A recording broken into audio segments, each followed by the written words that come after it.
Dr. Clifford. How long have you been a dentist for? This is my 10-year anniversary, coming up in May or June. 10 years, a long time.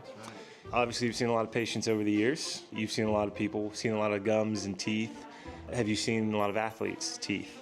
Yeah, I've gotten the chance to work on quite a few athletes. What is something that you've noticed about these athletes' teeth? They tend to have maybe some broke teeth every once in a while that chip from a ball hitting them or a racket hitting them in the face or something. It's really not uncommon to see a lot of dental caries from the high fructose and glucose sports drinks. Yeah, that's probably the biggest thing. Is I can see a lot of decay creeping in on those teeth. What are dental caries? Are those cavities? Cavities, yeah, decay essentially that's created from a bacteria that eats the sugar and causes a cavity in your tooth, yeah. So if you had to give some advice to some youth athletes, what would you tell them about their oral hygiene?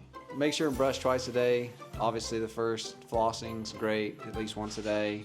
But flossing's not any fun.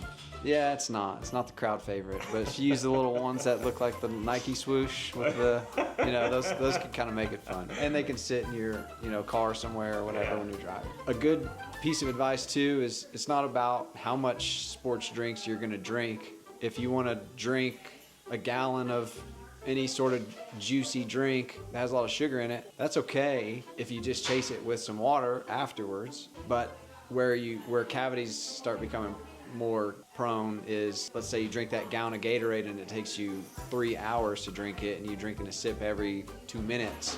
You're constantly coating your teeth in more sugar and more sugar and more sugar, and you're not allowing your mouth pH to neutralize. Didn't realize that. So you drink something that's really sugary, which you shouldn't, not very much, and then afterwards chase it with some water to help at least get some of that sugar off your teeth. Yeah, for sure. I mean, water doesn't get it all off, but yeah, for the most part, you're diluting the sugar that's on your teeth by a lot. So you mentioned it messes with the pH in your mouth if you drink a lot of sugar. What is that? The acidity versus how basic or acidic the saliva in your mouth is, or the environment in your mouth is. Real acidic is more higher prone to cavities. So the saliva in your mouth has all these antibodies and different acids and bases that will neutralize the pH that's in your mouth. So is that also called your microbiome? Yeah, so that's more of like the bacteria buildup. There's different bacteria that builds up. So certain bacteria will cause root